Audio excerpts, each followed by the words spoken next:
I would like to thank you all for attending today's webinar. I would also like to thank Chris Brennan for joining us, actually, and Lita Krantz as well from the CRA.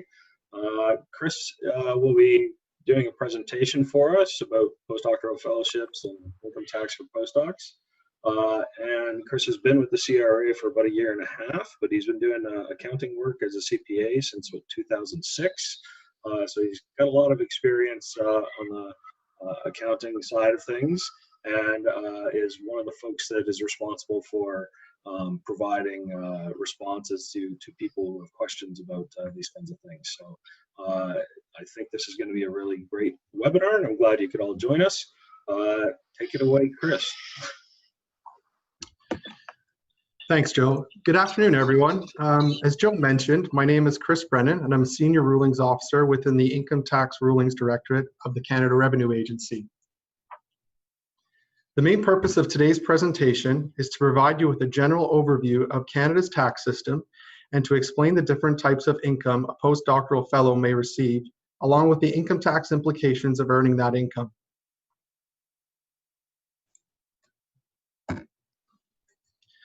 This slide provides an outline of the topics we will be going through in a little more detail.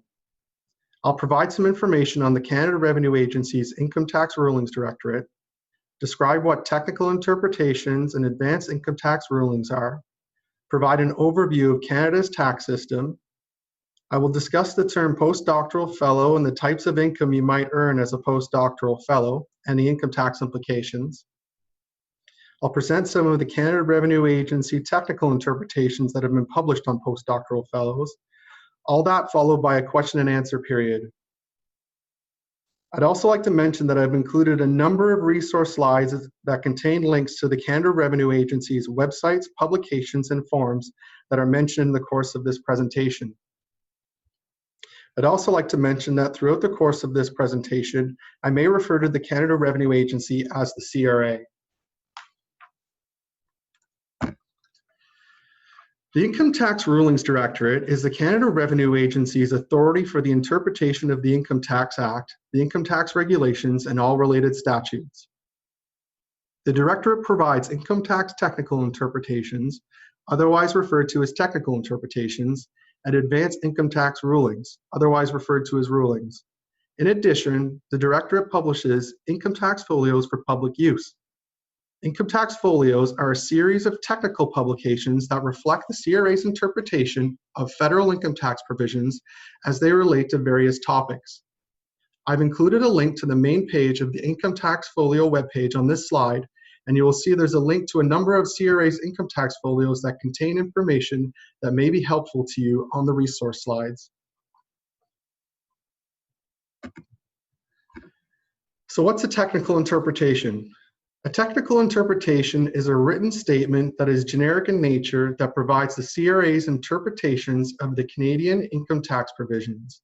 As an example, one of the technical interpretations we'll look at later in the presentation address the issue of the proper income tax treatment of a postdoctoral fellowship and a travel conference allowance received. Whereas an advanced income tax ruling is a written statement confirming how the CRA's interpretation of specific provisions of Canadian income tax law applies to a definite transaction or transactions that a taxpayer is contemplating.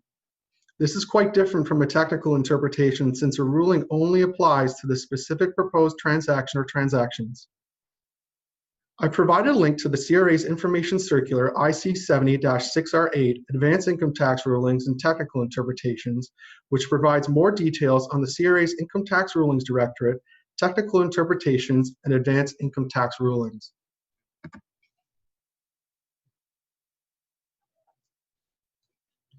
Next, we will discuss Canada's tax system.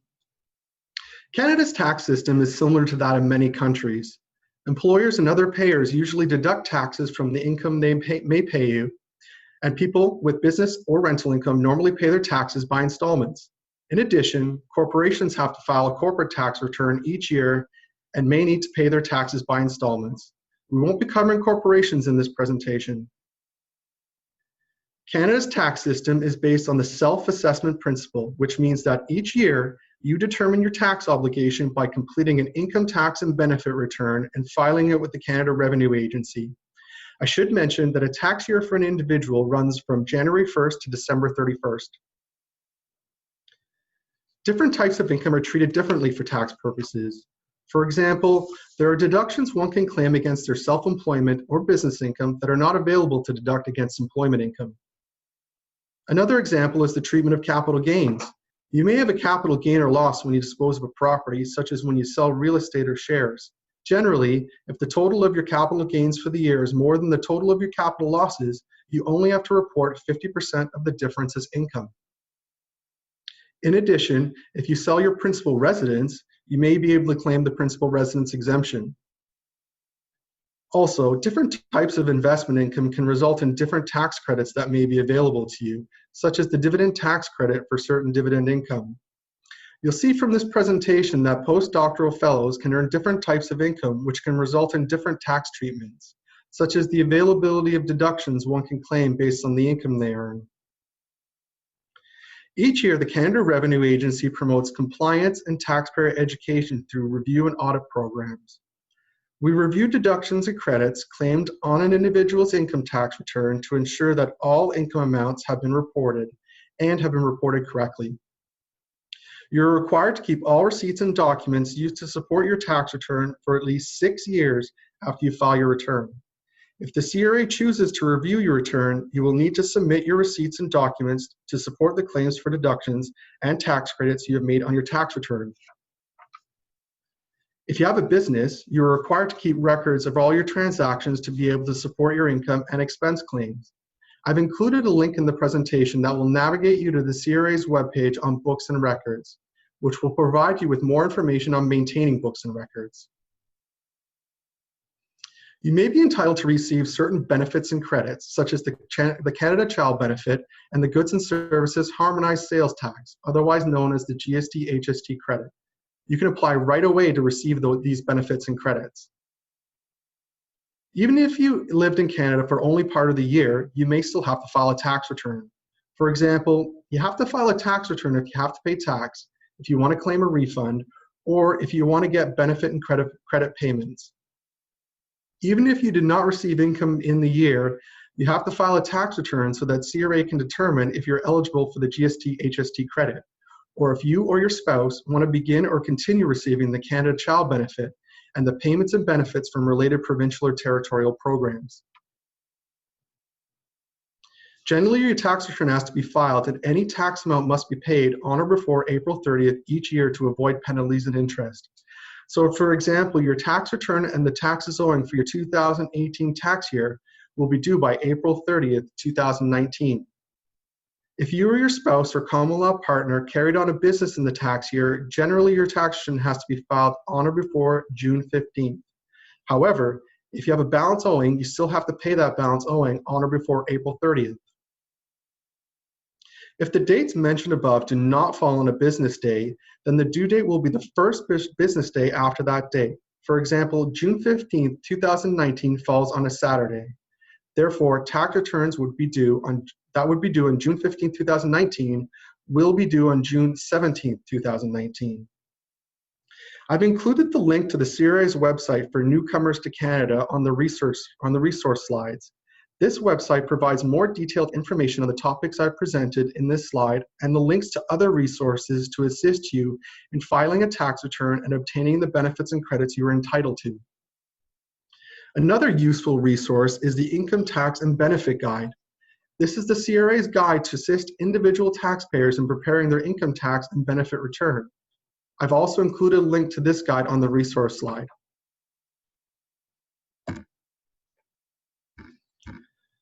For the purposes of the Income Tax Act, the term postdoctoral fellow refers to an individual who has recently obtained his or her PhD, usually within the past 5 years or possibly longer, who is engaged in advanced research activities at a university or at a facility or laboratory connected with a university. The individual's purpose is often to obtain sufficient experience in a given field and publish research as a postdoctoral fellow to be considered for a position as a professor at a university. Postdoctoral fellows generally can receive employment income, a research grant, or fellowship income. As you'll see later on in this presentation, whether you're able to claim certain deductions will depend on the type of income you earn. Generally, postdoctoral fellows are not considered to be students, as that term is used in the Income Tax Act.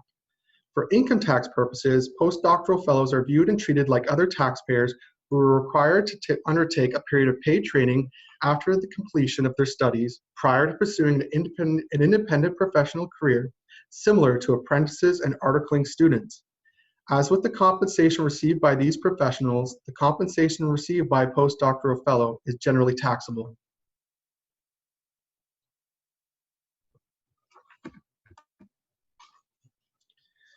The nature and characterization of amount received by a postdoctoral fellow must be determined on a case-by-case basis, taking into account all the relevant facts of the recipient's situation. The determination will depend upon the primary purpose for which the award was granted, as determined by reference to the terms and conditions attached to the award, and the nature of the relationship between the recipient and the grantor. It's the payer's responsibility to determine the nature and characterization of the amounts paid to you, make payroll deductions, and provide the appropriate information slips for purposes of reporting the income in your income tax return.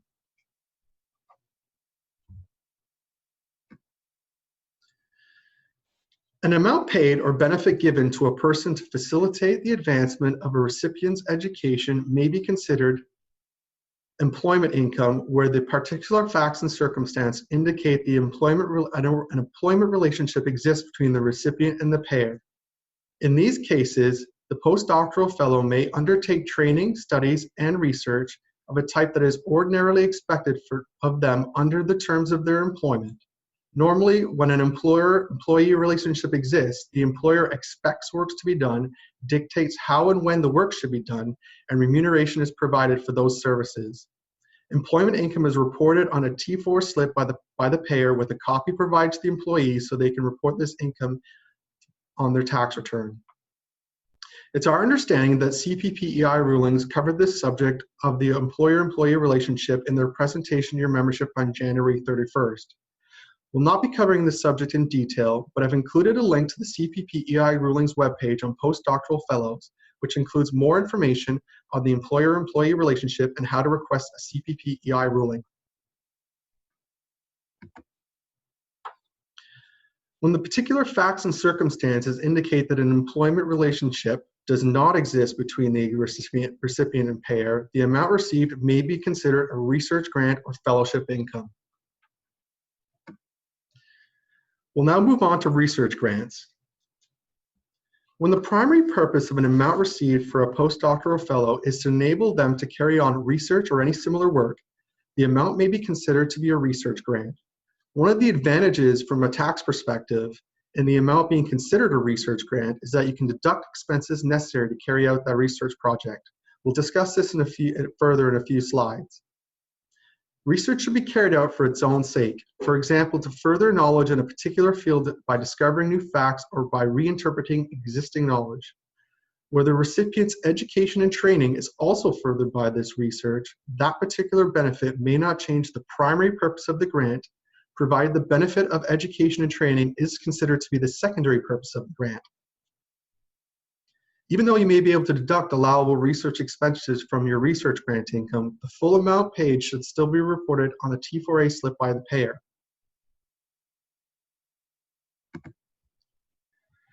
So for income tax purposes, what is the meaning of the term research?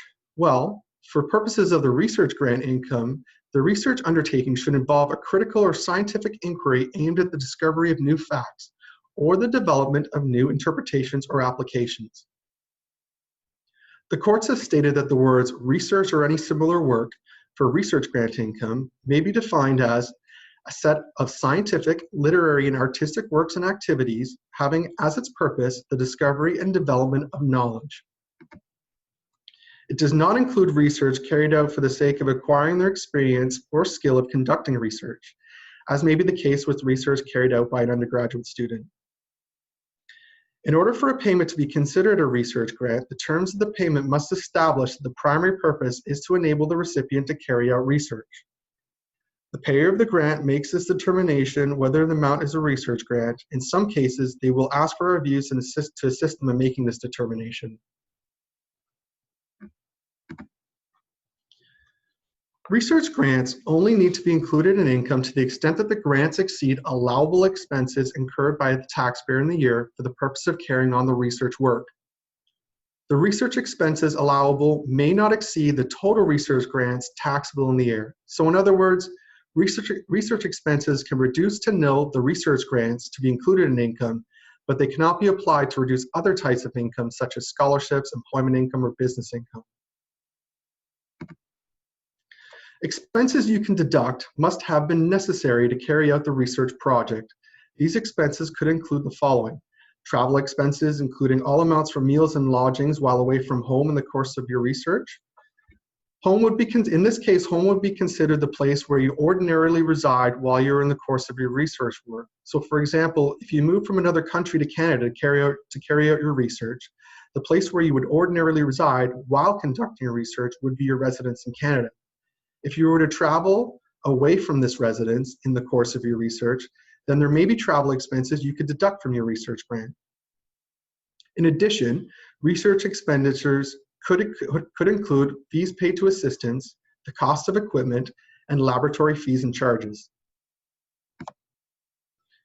Expenses you cannot deduct include the following: personal and living expenses, other than the travel expenses mentioned in the previous slide, expenses that have been reimbursed, except when the amount reimbursed is included in the grant received, expenses that were otherwise deductible when you calculate your income for the year, expenses that are unreasonable under the circumstances, and expenses paid for you by a university, hospital, or similar situation.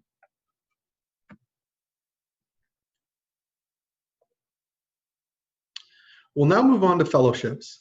As I previously mentioned, postdoctoral fellows are generally considered to receive employment income, a research grant, or fellowship income. The benefit from a tax perspective, an amount being considered fellowship income, is that the postdoctoral fellow may be eligible for the $500 scholarship exemption. The terms fellowship and fellow are not defined in the Act. However, a fellowship generally refers to an amount paid or benefit given for the purpose of advancing a person's education. As such, it is similar to a scholarship or bursary, with the distinction that a fellowship is generally awarded to a graduate student by a university, charity, or similar body for doctoral studies or postdoctoral work. If the primary purpose of the amount given to the postdoctoral fellow is to advance his or her education, the amount received is included in income as fellowship income. If the amount is determined to be fellowship income, the full amount should be reported on a T4 slip by the payer.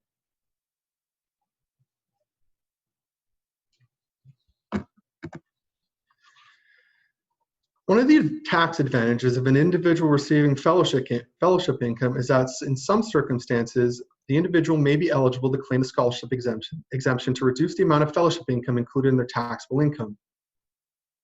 The scholarship exemption exempts the first $500 of total scholarships, fellowships, bursaries, and prizes. This $500 exemption is commonly referred to as the basic scholarship exemption. An exemption in excess of $500, which is generally referred to the full scholarship exemption, is available to students where a scholarship, fellowship, or bursary is received in connection with the taxpayer's enrollment in a qualifying education program. A program of study at a post-secondary school level consisting primarily of research will not be considered a qualifying education program unless it leads to a diploma from a college or a bachelor, master, doctoral equivalent degree.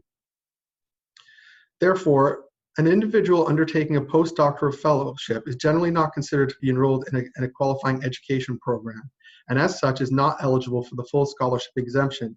However, the $500 basic scholarship exemption will still be available to the postdoctoral fellow. So the total of the fellowship income received is included in income in the postdoctoral fellow's tax return less the $500 basic scholarship exemption.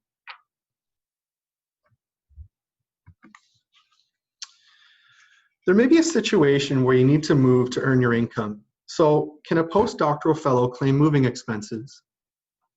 Postdoctoral fellows may be able to claim moving expenses if they're earning employment income. The Income Tax Act permits a taxpayer to deduct certain moving expenses that they paid in respect of an eligible relocation. If the taxpayer does not have an eligible relocation, they do not qualify to claim eligible moving expenses. So what is an eligible relocation? Well, the first condition of an eligible relocation is that the move occurs to allow an individual to be employed or carry on a business at a new work location. Generally, the new work location must be located in Canada. There is an exception to this rule, which is that the new work location can be outside Canada if you are working outside the country at the new work location, but still considered a resident of Canada for tax purposes. The second condition is that the individual moves from the old residence they ordinarily resided to the new residence they ordinarily reside. The courts have stated that one is ordinarily resident in the place where, in the settled routine of his or her life, he or she regularly, normally, or customarily lives. Therefore, in circumstances where an individual was moving from a place they were living temporarily, this condition would not be met. For example, the condition would not be met if you temporarily lived in a hotel in Canada until you found a place to live while you worked in Canada. Similarly, the condition would not be met if you moved to a place on a temporary basis from a place you ordinarily resided. For example, if you ordinarily resided in a residence in Montreal but had to work for a period of time in Toronto, and you maintained your residence in Montreal and rented an apartment in Toronto, it would likely be determined that you were living in Toronto on a temporary basis and not ordinarily residing in that location. The third condition is that generally both the old residence and the new residence is in Canada. Similar to the work location, there are some exceptions if an individual is absent from Canada but still a resident for Canada for Canadian tax purposes. Finally, the fourth condition is that the move allows the individual to be at least 40 kilometers closer to the new work location.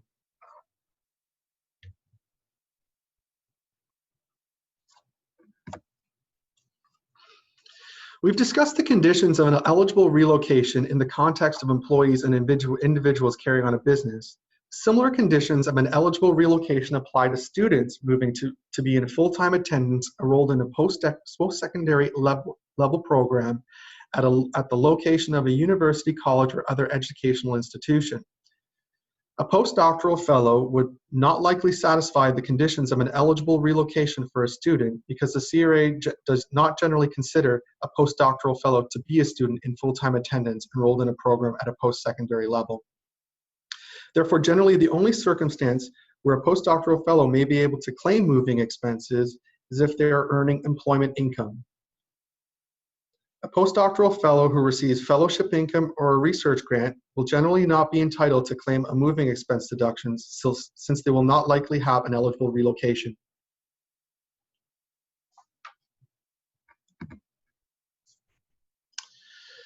Prior to discussing some of the following technical interpretations, I would first like to mention that the CRA's current positions on income characterization, the scholarship exemption, and other issues discussed in the following technical interpretations are outlined in the CRA's income tax folio S1, F2, C3, scholarships, research grants, and other educational assistance. A link has been provided to this income tax folio on the resource slides.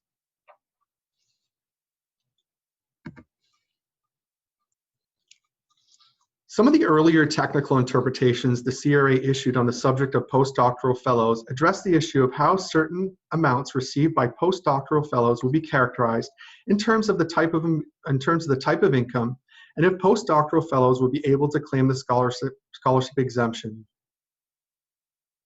Technical Interpretation 2008-0300-441E5 addressed the issues of whether an amount paid to a postdoctoral fellow for non-teaching activities would be a scholarship, bursary, or fellowship, and whether the postdoctoral fellow could qualify for the scholarship exemption. The technical interpretation took the position that the nature of the income received by a postdoctoral fellow is determined on a case-by-case basis, taking into account all the relevant facts of the individual situation. In some cases, the income received by a postdoctoral fellow could be considered fellowship income, but in most cases, we would expect it to be employment or research grant. However, even if the income in question were scholarship income, a postdoctoral fellow would usually only be entitled to claim a $500 scholarship exemption with respect to the income. This infers that the postdoctoral fellow would not be eligible for the full scholarship exemption as discussed in the previous slides. The next technical interpretation, 2011-0404-241E5, addressed the issue of whether a postdoctoral fellow can apply a number of expenses, primarily travel, against the funding they receive for a postdoctoral fellowship. The technical interpretation stated that the deductibility of expenses depends on the nature of income received and the type of expenses incurred by the postdoctoral fellow. And similar to the previous technical interpretation, it stated that the nature of the income received can only be determined on a case-by-case basis, taking into account all the relevant facts of the individual's situation. In summary, if the primary purpose of the award is to carry out research, the award could be considered to be a research grant and would be included in income only to the extent the grant exceeds the total of all the allowable research expenses incurred by the taxpayer in the year for the purpose of carrying on the work. However, if a recipient of the grant is an employee of the grantor whose duties of employment included research responsibilities, the amount received is not considered to be a research grant, but employment income. If this situation occurs, no expenses, other than in very limited circumstances, certain expenses, are deductible by the employee against the employment income. In the case that the amounts received were a research grant, certain research expenses may be deducted against a research grant received. Allowable research expenses do not include personal living expenses of the taxpayer, expenses for which the taxpayer is being reimbursed, and expenses that are otherwise deductible in computing the taxpayer's income. However, travel expenses incurred by the taxpayer while away from home in the course of carrying on the work are considered allowable research expenses. The technical interpretation stated the phrase while away from home should be interpreted in the ordinary sense and would refer to a period where one is away from the place where one lives. For example, if in the course of your research you had to travel to another city, the costs incurred while away from your home to conduct the research would be deductible. Another example would be if you had to travel to a conference in the course of your research, the travel costs associated with going to that conference would be deductible. The technical interpretation also took the position that travel expenses incurred by a taxpayer for traveling between his or her home and the place where the work is mainly carried out are not allowable research expenses.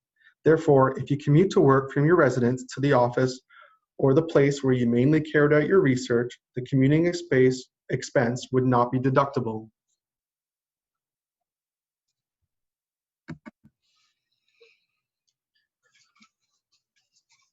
Technical Interpretation 2014-05785-1E5 addressed the income tax treatment of an amount received by a postdoctoral fellow to pursue research and an additional amount received in support of conference and travel expenses. In response to the income tax treatment of an amount received by a postdoctoral fellow to pursue research, a similar position was expressed as was expressed in the previous technical interpretations I've talked about.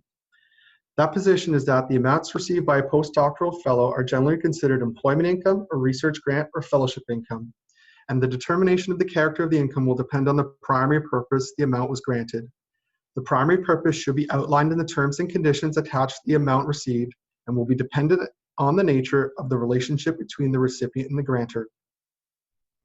If an employment relationship exists between the recipient and the grantor, the amount will be taxed as employment income. If no employment relationship exists, then the primary purpose of the amount received is for research, and it would likely be taxed as a research grant. And if the primary purpose is to further the personal education training of the recipient, then it may be fellowship income.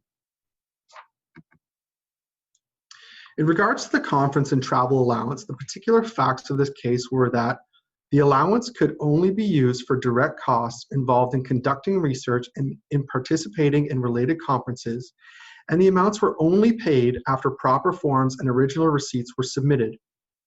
Therefore, in this particular case, the amounts may have been a reimbursement for tax purposes. The technical interpretation explained the treatment of the reimbursement as follows. A reimbursement refers to payments to students, researchers, or other individuals to repay them for the amounts they spend in continuing their education or in carrying out research work. A reimbursement to pay for reasonable costs of a research project is only included in income to the extent that the expenses reimbursed represent personal or living expenses of the recipient. Expenses for which the recipient has received a reimbursement and which are not included in computing income are not deductible as allowable research expenses. If the reimbursement is only for bona fide research expenses, no amount needs to be reported on a T4A. So in summary, a reimbursement of a bona fide research expense does not need to be included in the recipient's research grant income, and therefore, if a reimbursement is received for a research expense, it will not be an allowable research expense to be deducted from your research grant income.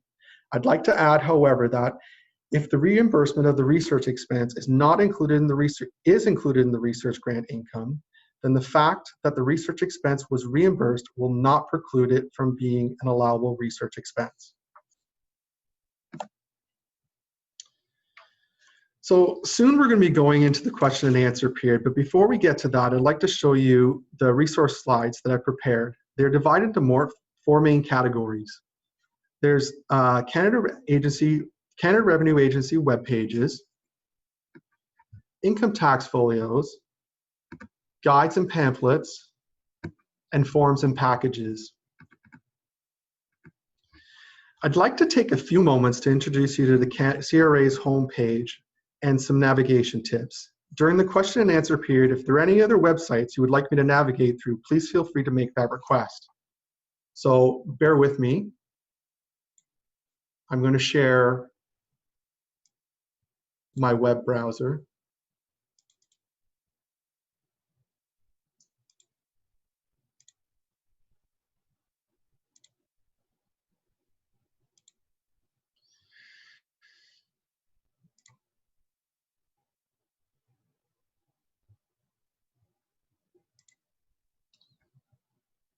Joe, can you see that web browser right now? Yep. Great, thank you. Okay, so this is the Canada Revenue Agency's main homepage. And the reason why I wanted to show you this is because there's a lot of links to various different information that's useful to you when you're filing a tax return, or if you have questions for personal income tax questions, and or if you just want to get more information on some child and family benefits. So these are some of the services and information available. There's income tax, which gets divided into personal, corporation, and trust income tax. There's a section on child and family benefits. There's also the most requested links available to you, and these include some of our online services. There's some contact information for tax inquiries, your tax service offices and tax centers. I'm going to take you to the income tax link right now. So again, this breaks it down between the various different types of taxes, or various different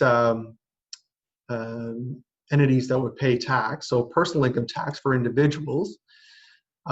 We've got some great resources here on doing your taxes, the different tax slips, tax deductions, credits and expenses, tax payments, tax obligations. So these are all great resources. There's links to the general income tax package and guide, and how you can change your address, and some other most requested type links. So I just wanted to show you this. I've included a number of links that on the PowerPoint presentation that will take you to these same resources, but this is also a very good starting point for an individual that wants to get some more information. So I'm going to go back to the PowerPoint presentation now. Just bear with me.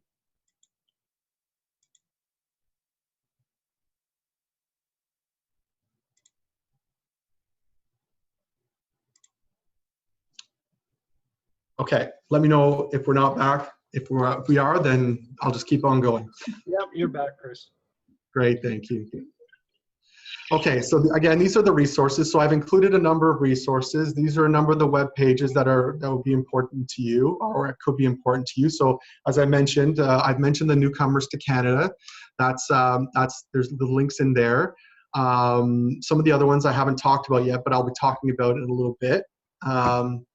Here are some of the income tax folios that may be of interest to you. So I've covered some information on qualifying student and the education and textbook tax credits. I've covered some information on scholarship, research grants, and other educational assistance. And we've talked about moving expenses. Some of these other ones I'll be covering a little bit later. Here's some of the guides and pamphlets. Again, there's the income tax and benefit guide. There's also a pamphlet on the student and income tax. And we'll be going through some of these other ones a little bit later. And here are some of the forms and packages.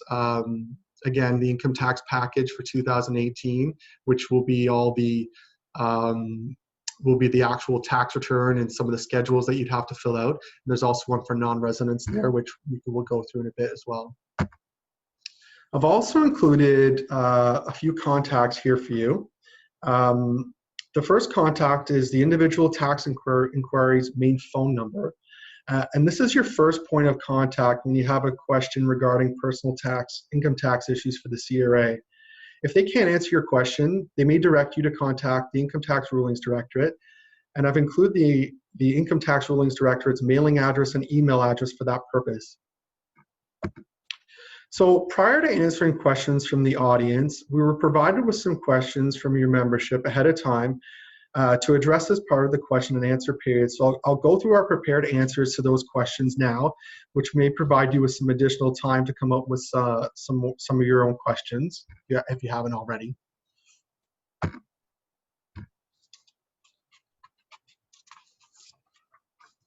So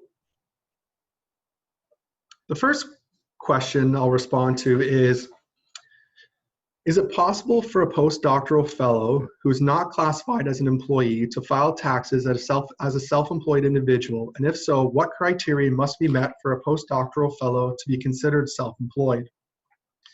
Well, if an individual is self-employed, they must operate a business and be engaged in a business relationship with the payer.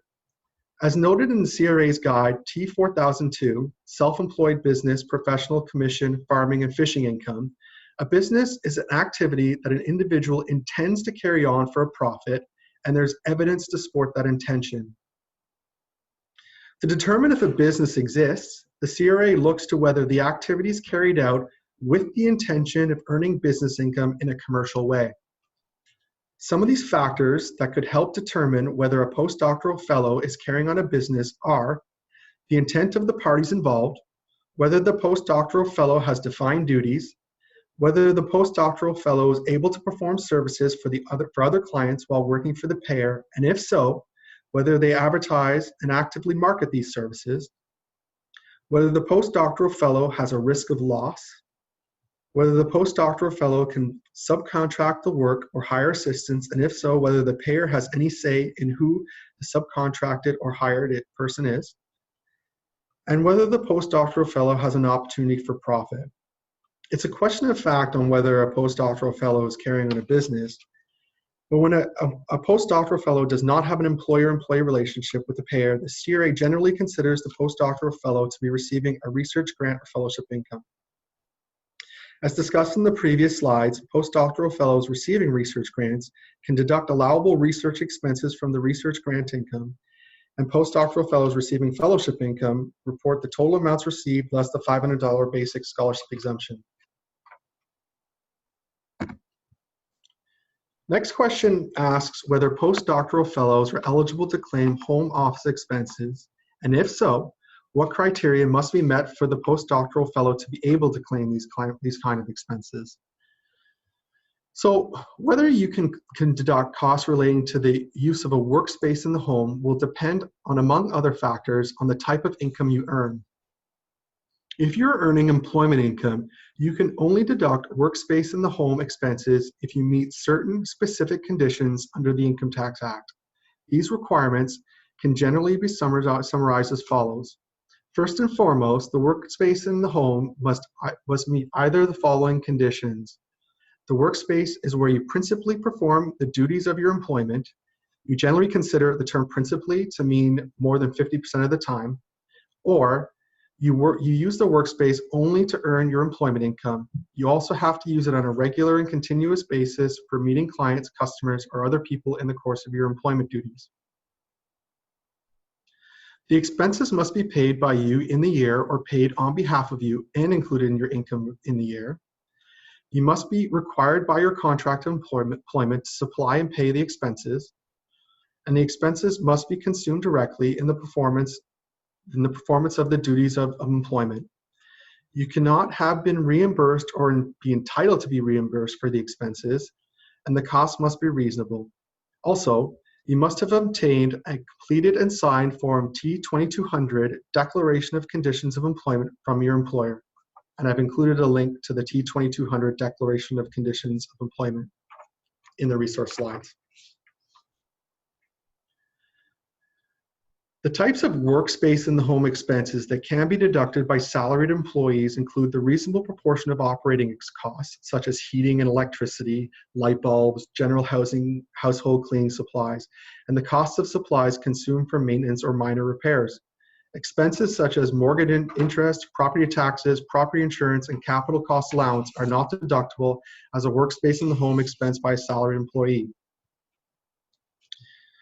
For employees paid on commission, the rules for deducting workspace in the home expenses and the types of expenses that are deductible are slightly different. We'll not be discussing these rules as they are not generally relevant to postdoctoral fellows. You can find more information on deducting workspace in the home expenses and other employment expenses in the CRA's Guide T4044, Employment Expenses, and as well as the CRA's webpage, Workspace in the Home Expenses. I've included these links to these resources on the resource slides. If you have received a research grant, you're able to claim allowable research expenses. As we covered in the presentation, allowable research expenses must have been necessary to carry out your research project. It's a question of fact whether a workspace in the home is necessary to carry out the research of the particular research project. No amounts incurred for personal living expenses can be included in allowable research expenses. The Income Tax Act does not allow you to deduct costs associated with the workspace in your home from your fellowship income you earn. And lastly, further to question 1, I should note that the requirements for deducting business use of home expenses can be found in Income Tax Folio S4 F2 C2, Business Use of Home Expenses.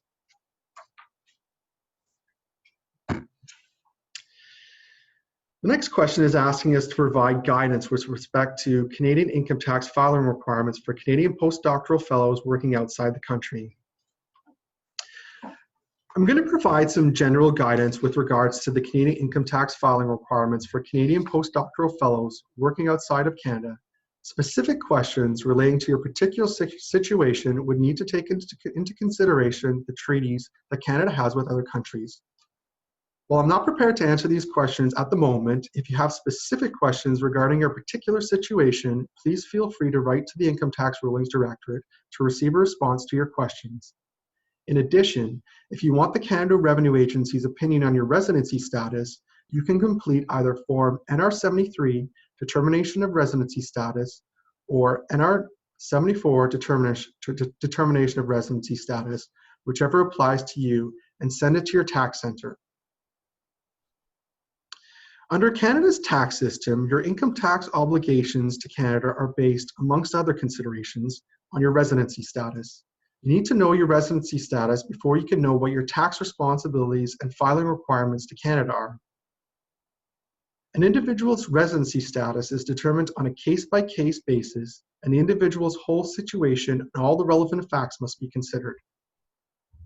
The most important thing to consider when determining your residency status for Canadian income tax purposes is whether or not you maintain or you establish residential ties with Canada. Significant residential ties to Canada include a home in Canada, a spouse or common law partner in Canada, and dependents in Canada. Secondary residential ties that may be relevant include personal property in Canada, such as a car or furniture, social ties in Canada, such as memberships in Canadian recreation or religious organizations, economic ties in Canada, such as Canadian bank accounts or credit cards, a Canadian driver's license, a Canadian passport, and health insurance with a Canadian province or territory. To determine residency status, all the relevant facts in each case must be considered, including residential ties with Canada and the length of time, object, intent, and the continuity while living inside or outside Canada.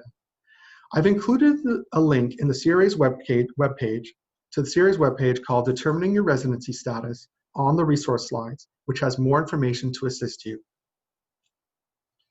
If it is determined that you still have significant ties to Canada while living or traveling outside Canada, you will likely be considered a factual resident of Canada for tax purposes. The term factual resident means that although you left Canada, you are still considered to be a resident of Canada for income tax purposes. As a factual resident, your income is taxed as if you never left Canada. Therefore, you will continue to report all your income you receive from sources inside and outside Canada for the year and claim all deductions that apply to you. Claim all federal and provincial or territorial non-refundable tax credits that apply to you. Pay federal tax and provincial or territorial tax for the province or territory where you keep residential ties. Claim any federal or provincial or territory refundable tax credits that apply to you, and be eligible for the GST-HST credit and Canada Child Tax Benefit. For each tax year you're a factual resident of Canada for tax purposes, you will use the general income tax package for the province or territory where you keep residential ties. Generally, this is the province or territory where you lived before you left Canada. As discussed in the previous slides in the presentation, your income tax return must be filed on or before April 30th of the year after the tax year or April 15th of the year after the tax year, if you or your spouse or common law partner carried on a business in Canada. Furthermore, you may be able to claim a foreign tax credit on your Canadian income tax return if you paid tax on income or profits to a foreign country, on income from that country that you report on your Canadian tax return.